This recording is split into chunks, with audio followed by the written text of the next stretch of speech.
2G ಹಗರಣ ಜಗತ್ತಿನ top 10 ಹಗರಣದಲ್ಲಿ ಇದು ಸ್ಥಾನ ಗಿಟ್ಟಿಸಿದೆ. ಬರೋಬ್ಬರಿ 1,72,000 ಕೋಟಿ ರೂಪಾಯಿಯ ಹಗರಣ. ಗೃಹ ಸಚಿವರು, ಪ್ರಧಾನಿಯು ಪಾಲುದಾರರು ಅಂತ ಹಗರಣದಲ್ಲಿ ಜೈಲು ಸೇರಿರುವವರೇ ದೂರುತ್ತಿದ್ದಾರೆ. ಈ ಹಗರಣದಲ್ಲಿ ಜೈಲು ಸೇರಿರುವ ಸಚಿವ ಎ. ರಾಜಾ ಮಾಜಿ ದೂರಸಂಪರ್ಕ ಖಾತೆ ಸಚಿವ. ಹಗರಣದ ವಿಷಯ ಬಹಿರಂಗವಾದಾಗ ರಾಜಾ ತಾನೇನೂ ಮಾಡಿಲ್ಲ, ನನ್ನಂಥ ಮುಗ್ಧ ಯಾರೂ ಇಲ್ಲ ಅಂತಾನೆ ಹೇಳಿದರು. ರಾಜೀನಾಮೆ ಕೊಟ್ಟರು. ವಿಚಾರಣೆಗೆ ಸಿಗ್ತಾ ಇರಲಿಲ್ಲ. ಸಿಬಿಐ ವಿಚಾರಣೆಗೆ ನೋಟಿಸ್ ಕೊಟ್ಟಾಗಲೆಲ್ಲ ಇವರಿಗೆ ಕಾಯಿಲೆ ಬರೋದು ಒಂದ ಎರಡ, BP, ಶುಗರ್ರು, ಎದೆ ನೋವು, ಹೊಟ್ಟೆ ನೋವು ಎಲ್ಲವೂ ಒಟ್ಟೊಟ್ಟಿಗೆ ಬರೋದು. ಆದರೆ ಯಾವಾಗ ಸುಪ್ರೀಂ ಕೋರ್ಟ್ ಚಾಟಿ ಬೀಸಿತೋ ಸಿಬಿಐ ಎದುರು ವಿಚಾರಣೆಗೆ ಎದುರಾಗುವ ಅನಿವಾರ್ಯತೆ ಎದುರಾಯಿತು.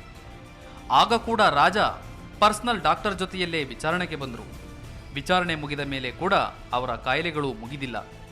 ಜೈಲಿಗೆ ಹೋದ ದಿನದಿಂದಲೂ ಅವರಿಗೆ ಈ ಮೊದಲು ಹೇಳಿದ BP, ಶುಗರ್ರು, ಎದೆ ನೋವು, ಹೊಟ್ಟೆ ನೋವು ಕಂಟಿನ್ಯೂ ಆಗಿವೆ. ಅವರಿಗೆ ಜೈಲಿನ ಊಟ ಆಗಿ ಬರೋದಿಲ್ಲ. ಈಗಲೂ ಮನೆಯಿಂದಲೇ ತಿಂಡಿ ಊಟ ಬರುತ್ತೆ. ಇದು ರಾಜಾ ಕಥೆ. ಆದರೆ ಅದೇ ಹಗರಣದಲ್ಲಿ ಜೈಲು ಪಾಲಾಗಿರೋ ಕರುಣಾನಿಧಿ ಮಗಳು ಕನಿಮೊಳಿಯ ಕಥೆ ಇನ್ನೂ ಡಿಫರೆಂಟು. ಅವರಿಗೆ ಜೈಲು ಸೇರುವವರೆಗೆ ಯಾವ ಕಾಯಿಲೆಯೂ ಇರಲಿಲ್ಲ. ನಗು ಅನ್ನೋದು ಮುಖದಲ್ಲಿ ಮಿಂಚುತ್ತಿರುತ್ತಿತ್ತು.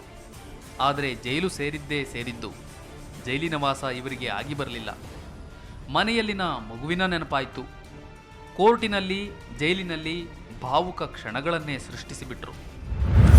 ಇನ್ನು ಕರುಣಾನಿಧಿ ಪ್ರಕಾರ ಕನಿಮೋಳಿಗೆ ತಿಹಾರ್ ಜೈಲು ಸಿಕ್ಕಾಪಟ್ಟೆ ಕಷ್ಟ ಕೊಟ್ಟಿದೆ. ಕನಿಮೋಳಿಯ ಮುಖದಲ್ಲಿ ಮೊಡವೆಗಳೇಳ್ತಿವೆ. ಮೊಡವೆಗಳಲ್ಲಿ ಕೀವು ತುಂಬಿಕೊಳ್ತಿದೆ. ದೇಹ ಊದಿಕೊಳ್ಳುತ್ತಿದೆ. BP ಕೂಡ ಇರೋ ಕನಿಮೋಳಿಯ ಆರೋಗ್ಯ ತಿಹಾರ್ ಜೈಲಲ್ಲಿ ದಿನೇ ದಿನೇ ಕ್ಷೀಣಿಸ್ತಾ ಇದೆ. ಅಂದಹಾಗೆ ತಿಹಾರ್ ಜೈಲಲ್ಲಿ ಇವರಿಗೆಲ್ಲ ಸಾಧಾರಣ ಖೈದಿಗಳ ಸೌಲಭ್ಯಗಳಿಲ್ಲ. ಎಲ್ಲವೂ ಸ್ವಲ್ಪ ಹೈಟೆಕ್ ಆಗಿಯೇ ಇವೆ. ಈಗಂತೂ ತಿಹಾರ್ ಜೈಲು VVIPಗಳ ಅಡ್ಡೆಯಾಗಿ ಬಿಟ್ಟಿದೆ. 2G, ಕಾಮನ್ವೆಲ್ತ್ ಮೊದಲಾದ ದೊಡ್ಡ ದೊಡ್ಡ ಹಗರಣಗಳ ಪಾತ್ರಧಾರಿಗಳೆಲ್ಲ ಈಗ ಇದೇ ಜೈಲಲ್ಲಿದ್ದಾರೆ. ಎಲ್ಲರೂ ದೊಡ್ಡೋರೆ. ಅವರಿಗೆ ಬರುವ ಕಾಯಿಲೆ ಸಣ್ಣದಾದ್ರೇನು? ಜೈಲಿಂದ ಬಿಡುಗಡೆಯಾಗೋದಿಕ್ಕೆ ಸಣ್ಣ ಸಣ್ಣ ಕಾಯಿಲೆಗಳನ್ನೇ ದೊಡ್ಡದು ಮಾಡ್ತಾರೆ.